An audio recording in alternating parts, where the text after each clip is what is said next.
حضرت عمر فاروق اللہ اکبر. حضرت عمر جیسا بندہ 24 لاکھ مربع میل کا حکمران اور شاہ روم کو خط لکھ کے کہتا ہے میں منت نہیں کرتا میں حکم دیتا ہوں. اتنا تگڑا بندہ. جنگ قادسیہ کے لیے حضرت سعد بن ابی وقاص کو بھیجا. فتوح شام پڑھ کے دیکھیں. حضرت عمر بڑے پریشان ہیں. اتنے دن ہو گئے کوئی رپورٹ ہی نہیں آئی. اب تو موبائل ہے نا تو ایک منٹ کی رپورٹ لیں آپ, بلکہ آپ ایک منٹ کی فوٹو لیں. آپ رپورٹ تو دور رہ گئی. حضرت عمر فاروق رضی اللہ تعالیٰ عنہ بڑے پریشان ہیں کہ قادسیہ میں حضرت سعد بن ابی وقاص کے ساتھ لوگ جہاد کرنے گئے, رپورٹ کوئی نہیں آ رہی. اتنے پریشان تھے کہ باہر نکل کے نا اس رستے پہ بیٹھ جاتے جو رستہ قادسیہ کی طرف سے آتا تھا. جو بھی آتا جاتا پوچھتے جنگ کے کیا حالات ہیں. ادھر جب اللہ نے فتح دے دی نا تو حضرت سعد بن ابی وقاص رضی اللہ تعالیٰ عنہ نے ایک قاصد کو خط دے کے بھیجا. کہنے لگے عمر کے پاس جاؤ, انہیں اطلاع دو کہ الحمدللہ اللہ نے اسلام کو فتح عطا کر دی. یہ حضرت عمر کو جا کے دینا. وہ بڑے پریشان ہوں گے. وہ جو اس زمانے میں اس طرح ہوتا تھا کہ کئی دور دور سے صحابہ جو دوسرے شہروں کے ملکوں کے رہنے والے ہوتے تھے وہ بھی آ کے شامل ہو جاتے تھے جہاد میں. کوئی ایک دفعہ مدینے آیا, کوئی 2 دفعہ آیا, پھر اپنے اپنے علاقوں میں. بہت سارے لوگوں نے زیادہ دفعہ حضرت عمر کو دیکھا بھی نہیں تھا. وہ جو قاصد خط لے کے آیا تھا نا اس نے ایک آدھ دفعہ دیکھا تھا. حضرت عمر بوڑھے ہو گئے, وہ پہچانتا نہیں تھا. ادھر سے وہ خط لے کے آ گیا. حضرت عمر مدینے سے باہر نکل کے اس روڈ پہ بیٹھے تھے جو قادسیہ سے آتا تھا. جب وہ اس آدمی کو آتے دیکھا تو حضرت عمر اٹھ کے کھڑے ہو گئے, فرمانے لگے قادسیہ سے آ رہے ہو؟ وہ کیا کہتا ہے؟ پھٹے پرانے کپڑے, ٹوٹے ہوئے جوتے, سر پہ پرانی پگڑی. کہنے لگے غلام مدینے کے رہنے والے ہو؟ حضرت عمر کہنے لگے ہاں مدینے کا ہوں. کہا میں قادسیہ سے آیا ہوں, الحمدللہ اللہ نے اسلام کو فتح دے دی ہے, الحمدللہ کفر کی کمر ٹوٹ گئی ہے. اس نے یہ بات کر کے تو گھوڑے کو ایڑی لگائی, گھوڑا دوڑنے لگا مدینے کے. حضرت عمر بھی ساتھ ساتھ دوڑ رہے. فرمانے لگے اچھا بتاؤ خالد بن ولید کا کیا حال ہے؟ تھوڑا آگے جا کے فرمانے لگے اسامہ بن زید کیسے ہے؟ وہ کہتے ہیں ٹھیک ہے. پھر اس نے اور گھوڑا. عمر ساتھ ساتھ دوڑ رہے ہیں, ساتھ ساتھ. 24 لاکھ مربع میل کا حکمران, ایک جوتا پیر سے نکل گیا, عمر دوڑ رہے ہیں. آگے جا کے پوچھتے ہیں سعد بن ابی وقاص کا کیا حال ہے؟ کہا حضور وہ بھی ٹھیک ہے. کتنے لوگ میرے شہید ہو گئے مسلمانوں میں سے؟ کہنے لگا صحیح گنتی کا نہیں پتا. یہ لفظ ادا ہوتے ہوتے مدینے کی سرحد آ گئی. لوگوں نے عمر کو گھوڑے کے ساتھ دوڑتے دیکھا تو کہا امیر المومنین کیوں دوڑ رہے ہیں؟ وہ غلام چھلانگ لگا کے نیچے آیا, قدموں میں بیٹھ گیا. کہنے لگا حضور آپ نے بتایا ہی نہیں آپ امیر المومنین ہیں. آپ فرمانے لگے کیا بتاتا؟ میں تو اونٹ چرانے والے کا پتر ہوں, کیا بتاتا؟ وہ عمر ہوں جس نے اپنے گناہوں کا حساب دینا ہے, کیا بتاتا؟ جو سعد بن ابی وقاص کو جہاد پہ بھیج کے خود بزدلوں کی طرح گھر میں بیٹھا ہے, کیا بتاتا؟ کوئی حیثیت نہیں, کوئی تار. تو نے اچھا کیا, تو تو مجاہد تھا, مجھے ساتھ ساتھ دوڑایا, تو نے اچھا کیا. جتنے لوگ تھے چیخیں مار کے رونے لگے. حضرت فاروق اعظم سے کہنے لگے عمر جب تک تیرے جلوے رہیں گے اللہ کامیابیاں ہی عطا فرمائے گا, جب تک تیرا رنگ رہے گا اللہ تعالیٰ نوازتا ہی رہے گا. کچھ نہیں کبھی اپنا آپ ظاہر ہی نہیں کیا. بہت بڑے تھے, بہت بڑے تھے حضرت عمر, بڑے تھے. حضرت ابو رافع غلام تھے, قرآن پاک بڑا سونا پڑھتے تھے. حضرت عمر جب بھی انہیں ملتے کہتے ابو رافع تو عمر سے اچھا ہے, قرآن بڑا شاندار پڑھتا ہے. تو وہ کہتے حضور اگر میں قرآن صحیح پڑھتا ہوں تو آپ کو قرآن کی تشریح زیادہ صحیح آتی ہے, آپ بھی تو مجھ سے افضل ہیں. تو آپ فرماتے نہیں پھر بھی تو مجھ سے افضل ہے. کیوں؟ اس لیے کہ تو اپنے آقا کی نوکری بھی ٹھیک کرتا ہے اور رب کی عبادت بھی ٹھیک کرتا ہے, اور مجھے خالص صرف عبادت کرنی ہوتی ہے وہ بھی ٹھیک نہیں کر پاتا. ساری زندگی اپنا محاسبہ, ساری زندگی اپنے گریبان میں دیکھا, ساری زندگی اپنے آپ کو پرکھا, اپنے آپ کو ٹٹولا. 62 سال عمر بیت گئی. حضرت حذیفہ بن یمان ایک صحابی تھے, میرے نبی کریم علیہ السلام نا ان سے راز کی باتیں کرتے تھے. ہر بندے کا ہاضمہ ٹھیک نہیں ہوتا, سب سے راز کی بات نہیں کرنی چاہیے. حضرت حذیفہ بن یمان کہتے ہیں حضور راز کی باتیں بتاتے. مدینہ منورہ میں جو منافقین تھے ان کی لسٹ بھی نبی پاک نے حضرت حذیفہ بن یمان کو دی تھی.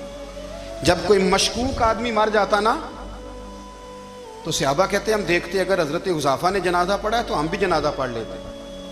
نبی پاک نے بھی کچھ جنازے نہیں پڑھے. ترمذی میں ہے فرمایا عثمان سے جو بغض رکھے اس کا جنازہ نہیں پڑھیں گے. حضرت حذیفہ بن یمان اگر جنازہ پڑھتے تو لوگ پڑھتے، وہ نہ پڑھتے تو لوگ جنازہ نہ پڑھتے۔ حضرت حذیفہ بن یمان کہتے ہیں جناب عمر فاروق کی خلافت کے آخری ایام تھے، کچھ دنوں کے بعد وہ شہید ہو گئے۔ فرماتے ہیں آدھی رات کا وقت تھا، میں گھر میں سویا تھا بڑا بے فکر، اچانک میرے دروازے پہ دستک ہوئی، میں گھبرا کے اٹھا، اتنی رات کو کون آیا؟ کہتے ہیں قربان جاؤں، دروازے پہ گیا تو امیر المومنین فاروق اعظم دروازے پہ۔ میں نے کہا عمر کوئی حکم تھا تو مجھے بلا لیتے۔ کہنے لگے میں نا امیر بن کے نہیں آیا، تیرا ویر بن کے آیا ہوں۔ امیر المومنین کی حیثیت سے سرکاری کام سے بلاتا تو وہاں بلاتا، مجھے ایک ذاتی کام پڑ گیا۔ کہتے ہیں میں نے عمر کو گھر کی اندر بلا کے چارپائی پہ بٹھایا، میں نے کہا حضور میں غریب آدمی ہوں، میں کیا آپ کے کام آ سکتا ہوں؟ تو کہتے ہیں انہوں نے نا مجھے ساتھ بٹھا لیا، پھر میرا ہاتھ پکڑ لیا، کہنے لگے تو عمر کو جانتا ہے؟ عمر جھوٹ نہیں بولتا۔ تو جانتا ہے؟ عمر وعدوں کا پکا ہے۔ کہا حضور جانتا ہوں۔ کہا میں اس وقت آیا ہوں جب دیکھ بھی کوئی نہیں رہا۔ حضرت حذیفہ بن یمان کہتے ہیں پریشان ہو گیا، حضور پہلیاں نہ بجھوائے، مہربانی کریں بتائیں کدھر آئے ہیں؟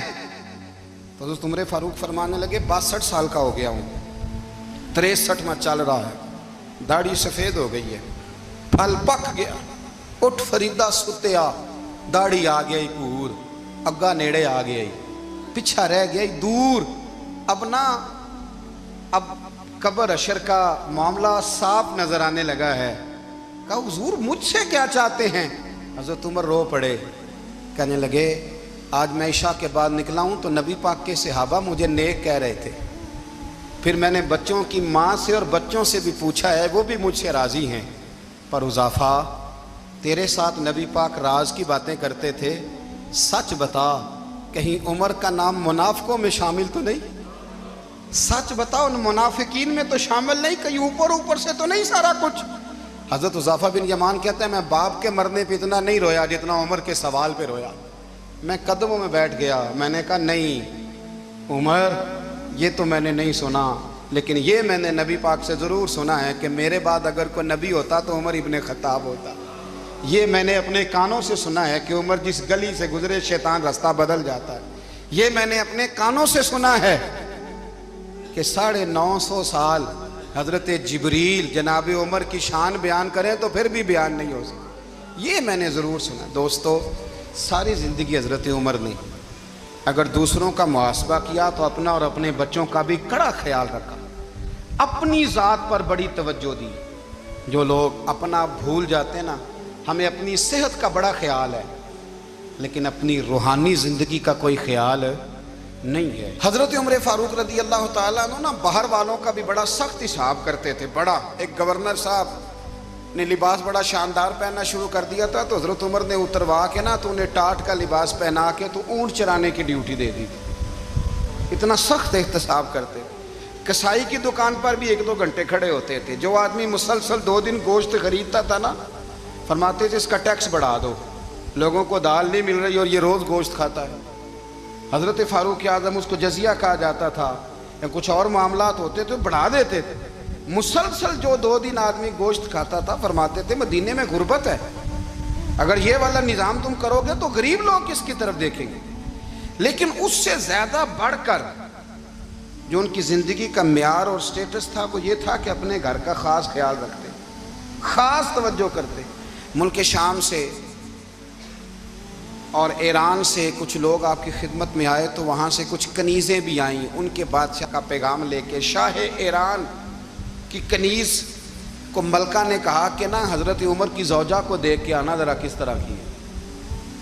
ہمارے ملک میں کیا کہتے ہیں؟ خاتون اول، باقی سارے دوؤں میں خاتون اول، ذرا خاتون اول کو دیکھ کے آنا۔ تو وہ جب آئی نا گھر میں ملنے تو کہا کہ مجھے میری ملکہ نے کہا تھا کہ عمر کی زوجہ سے اہلیہ سے ملاقات کر کے آنا۔ تو حضرت عمر کی اہلیہ نے نا ایک جوڑا کپڑوں کا دے دیا ملکہ کے لیے اور ایک خوشبو کی شیشی دے دی۔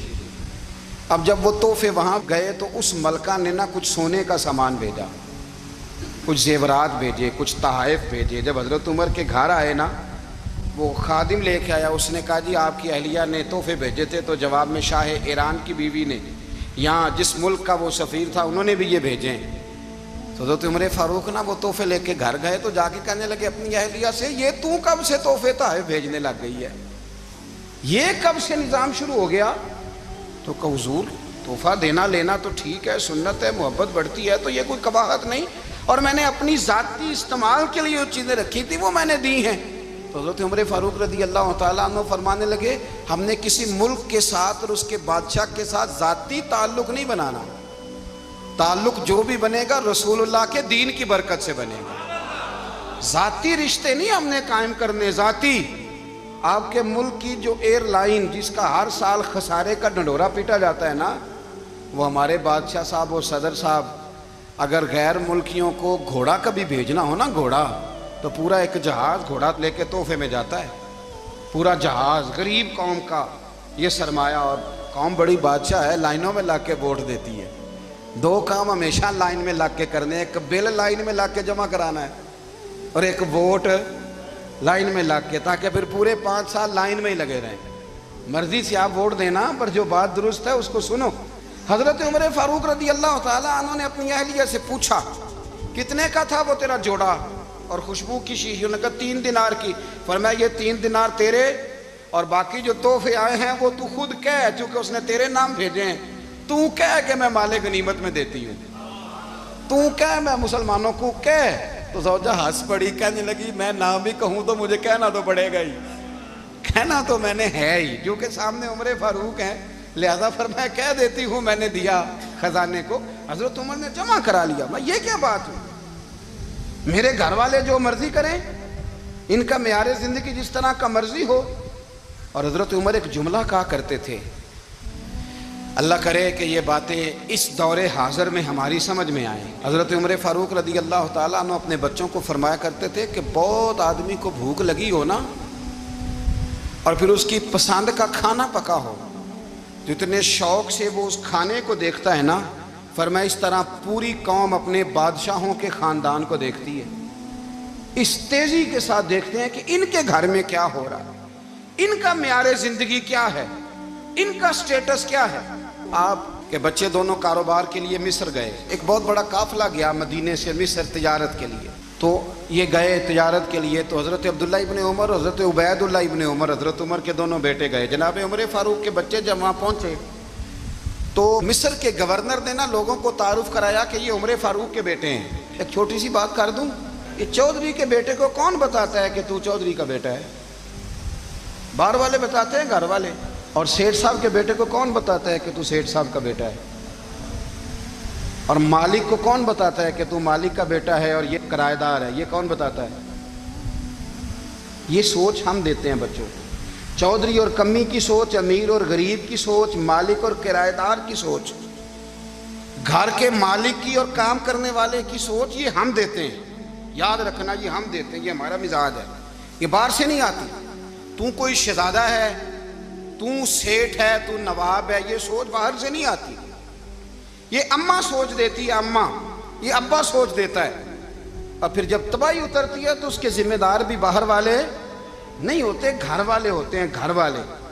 ہمارے بچوں کی طبیعتوں پر زیادہ نقش باہر والوں کا نہیں ہوتا، گھر والوں کا ہوتا ہے، یاد رکھیے گا۔ حضرت عمر فاروق رضی اللہ، بچے ہیں، شہزادے ہیں، وہ کاروبار کرنے گئے اور وہاں بتایا گورنر صاحب نے کہ یہ فاروق اعظم کے بچے، امیر المومنین کے۔ لوگوں نے ان سے زیادہ مال خریدا، تجارت میں زیادہ نفع ہوا، ظاہر ہے کہ وہ آپ کے جو اللہ خیر کرے حکمران ہیں، ان کے کاروبار کتنے ملکوں میں ہیں، کس بنیاد پر ہیں؟ وہ صرف اس بنیاد پر کہ وہ حکمران رہے، ان کے لیے آسان تھا بڑے لوگوں سے تعلقات بنانا۔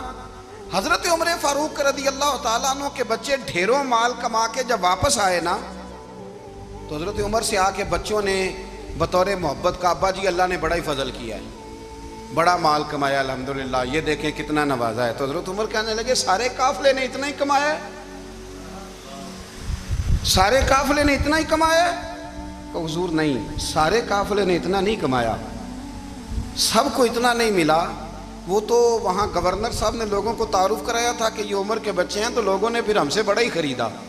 تو حضرت عمر فرمانے لگے ٹھیک ہو گیا، میں بات سمجھ گیا، اس طرح کرو، جو تمہاری اصل زر تھی نا، جو راز تھی، وہ رکھ لو، اور باقی سارا مال مال خزانہ میں جمع کرا دو، اس لیے کہ یہ تم نے تجارت نہیں کی، یہ تم نے اپنے باپ کا نام بیچا ہے، یہ تم نے امیر المومنین کے بیٹے ہونے کا فائدہ اٹھایا ہے۔ فرمایا یہ تمہارا نہیں حق، یہ مسلمانوں کا ہے، اس لیے کہ یہ مال تم نے محنت سے نہیں کمایا، یہ باپ کی کرسی کا فائدہ اٹھایا ہے۔ اور فرمایا اگر تم نے مال جمع نہ کرایا تو میں مال بھی لے لوں گا زبردستی اور کوڑے بھی ماروں گا، ڈبل سزا دوں گا، مرضی سے جمع کراؤ گے تو کوڑوں سے بچ جاؤ گے۔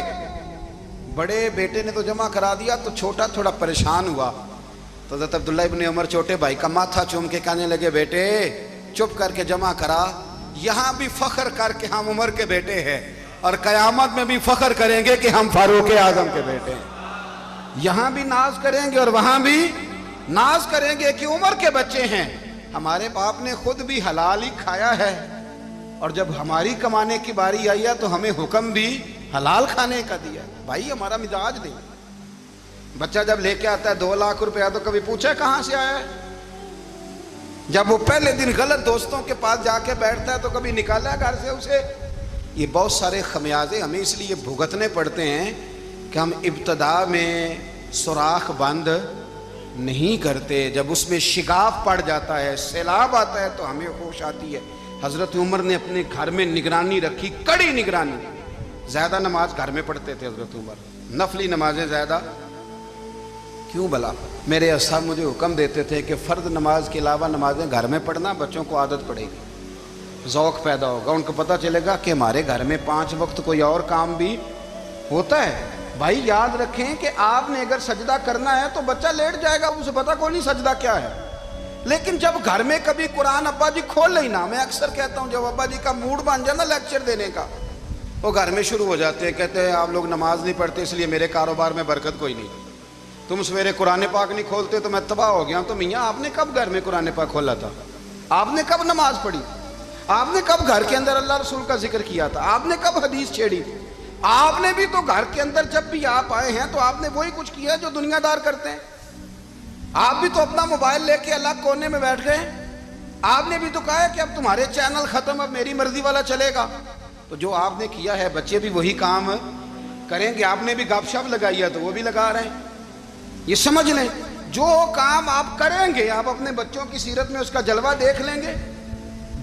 بڑی پکی سی بات ہے کہ آپ کو بچے کی عادتیں دیکھ کے سمجھ آ جائے گی کہ میں بھی یہی کرتا تھا اور یہ بھی۔ حضرت عمر فاروق رضی اللہ تعالیٰ عنہ وصال فرما گئے تو آپ کے وصال کے بعد حضرت عثمان غنی رضی اللہ تعالیٰ عنہ نے آپ کی ایک بیوہ سے نکاح کیا، حضرت عمر کی ایک بیوہ سے۔ جب وہ آپ کے نکاح میں آئی تو کہنے لگی حضرت عثمان غنی سے کہ حضور نہ تو میں خوبصورت ہوں اور نہ میں جوان ہوں، نہ آپ کی کوئی خدمت کر سکتی ہوں، میرے ساتھ نکاح کرنا سمجھ میں نہیں آیا۔ کیا شاندار جواب دیا حضرت عثمان غنی نے، کیا خوبصورت جواب دیا۔ فرمانے لگے میں نے اس لیے نکاح نہیں کیا کہ مجھے تمہارے حسن سے دلچسپی تھی یا تمہاری خدمت کی ضرورت تھی، میں نے تو اس لیے نکاح کیا ہے کہ مجھے بتاؤ عمر فاروق گھر کے اندر اپنے رب کی عبادت کس طرح کرتے تھے، وہ قرآن پاک کس طرح پڑھتے تھے، وہ رویا کیسے کرتے تھے، استغفار کا طریقہ کیا، کس وقت کس انداز میں وہ اپنے رب کو یاد کرتے تھے۔ اس لیے کہ عمر کئی دفعہ گھر سے آتا تھا تو میں اس کے چہرے پر نور دیکھا کرتا تھا، میں روشنی دیکھتا تھا، ایک معیار دیکھتا تھا۔ نکاح اس لیے کیا ہے کہ مجھے عمر کی جو گھر کے اندر کی عبادت ہے اس سے آگاہ کرو، تاکہ عثمان غنی بھی چاہتے ہیں اس طرح کے عمل کرو جس طرح کہ عمر فاروق کر کے گئے ہیں۔ بھائی جب تک ہم اپنے گھر میں وہ توجہ نہیں دیں گے، وہ مزاج دیکھیں نا، ہمارے گھروں میں جب نقشہ پاس ہوتا ہے تو ٹی وی لان بھی اس میں ہوتا ہے، ڈرائنگ روم بھی ہوتا ہے، نماز کی جگہ بھی ہوتی ہے نقشے میں۔ صحابہ جب گھر بناتے تھے تو ایک مسجد بیت کا نقشہ پاس کرتے تھے، ذہن میں رکھتے تھے کہ یہ کونا نماز کے لیے، وہاں جوتے لے کے کوئی نہیں جائے گا، وہاں نماز پڑھی جاتی تھی، عورتیں وہاں اعتکاف کرتی تھیں۔ ٹی وی لان تو آ گیا ہے اور گھر کے اندر ٹی وی رکھنے کے لیے تو ایک کمرہ الگ سے بنا دیا گیا ہے، اور اب جو نئے نقشے پاس ہو رہے ہیں اس کے اندر گھروں کے اندر جگہ بنائی گئی ہے جہاں کمپیوٹر رکھے جائیں، اور بچوں کے لیے وائرنگ ہوگی نیچے تاکہ انہیں کوئی مشکل درپیش نہ ہو۔ یہ ساری چیزیں ہم نے نہانے کے لیے گھروں کے اندر اتنے بڑے واش روم بنائے ہیں کہ لگتا یہ ہے کہ سوائے نہانے کے اور کام ہی نہیں کوئی گھر میں ہوگا، ہر چیز آ گئی، پر اللہ کرے کوئی تفسیر بھی ٹیبل پہ پڑی نظر آئے، کوئی حدیث کی کتاب بھی ٹیبل پہ پڑی نظر آئے۔ اللہ کرے کہ جس طرح ابا لطیفہ سن کے آتا ہے تو جب تک سنا نہ لے اسے ہضم نہیں ہوتا، اللہ کرے کہ وہ جمعے میں بیان سن کے جائے تو اس کا بھی دل کرے میں اپنے بچوں کو سناؤں. وہ نبی پاک کی کوئی حدیث کہیں سے سنے تو گھر جا کے سنائے. جب تک یہ معیار نہیں بنتا آپ کیسے توقع کرتے ہیں کہ گھر کے اندر اللہ کی رحمتیں نازل ہوں گی؟ آپ یہ کیسے توقع کرتے ہیں کہ گھر کے اندر وہ معیار اور وہ مزاج بنے گا؟ حضرت عمر فاروق نے ذاتی زندگی پر جو توجہ دی، گھر والوں کے معیار پر جو توجہ دی حضرت عمر فاروق رضی اللہ تعالیٰ عنہ نے، وہ بھی بڑی دیدنی ہے. حضرت ابو موسیٰ اشعری کو نا آپ نے وزیر خزانہ بنایا تھا. تو حضرت ابو موسیٰ اشعری کہتے ہیں کہ حضرت عمر کو شیخ خزانے میں رہنے تو دیتے نہیں تھے. تو ایک دن نا میں صفائی کر رہا تھا اس کمرے کی جس میں خزانہ رہتا تھا. ہمارے تو ملک میں جو جاتا ہے وہ صفائی کر کے ہی جاتا ہے، اللہ خیر کرے. اور خیر معیار بدلتا ہے. جو پچھلی حکومت ہوتی ہے وہ قرضہ اٹھاتی ہے، وہ باہر سے جاتی ہے تو قرضہ لے کے آتی ہے، اور جو نہیں آتی ہے وہ کہتی ہے ہمیں پیکج مل گیا ہے. وہ قرضہ نہیں اٹھاتے. ان کو کیا ملتا ہے؟ یعنی پچھلی نے قرضہ لیا تھا اور ہم نے، واہ جی واہ کیا خوبصورت انداز ہے. اس کا نام بدل کے نا، انہوں نے قرضہ لیا تھا اور ہم نے، میں کہا بڑے شاندار سیانے بندے ہو گئی. حضرت سیدنا ابو موسیٰ اشعری کہتے ہیں کہ میں نے نا مال غنیمت کی صفائی کی تو 1 دینار مجھے نا کہیں پڑا ہوا مل گیا. تو فرماتے ہمیں اجازت ہوتی تھی کہ 1 دینار ہم اپنی مرضی سے کہیں خرچ کر سکتے تھے. اگر آپ ناراض نہ ہوں تو ہمارے ہاں جب چیئرمین صاحب، ناظم صاحب ٹھیکے دیتے ہیں تو ٹھیکیدار ان کا چھوٹا بھائی ہوتا ہے، یا چچا کا بیٹا ہوتا ہے، یا خالہ کا بیٹا ہوتا ہے. وہ خود ناظم ہوتے ہیں اور ان کا چھوٹا بھائی ٹھیکیدار ہوتا ہے. یعنی وہ نا سارا کچھ گھر کے اندر ہی رہتا ہے. گھر کے اندر ایک پیسہ دیتا ہے، دوسرا واپس اس کو واپس کر دیتا ہے، گھر کے اندر ہی. اب تو خیر ہمارے لوگ سمجھدار ہو گئے. ایک بندہ ایک سیاسی جماعت میں ہوتا ہے، دوسرا دوسری میں، اور تیسرا جس کی بھی حکومت آئی حکومت تو ہماری رہے گی نا. ایک بندہ تو ہے نا اس جماعت میں. یہ اچھا لوگوں نے ایک طریقہ نکالا ہے. تو حضرت عمر کے بیٹے گزر رہا تھا تو حضرت ابو موسیٰ اشعری کہتے ہیں میں نے صفائی کی تو 1 دینار نکلا. تو میں نے وہ 1 دینار نا حضرت عمر کے بیٹے کو دے دیا.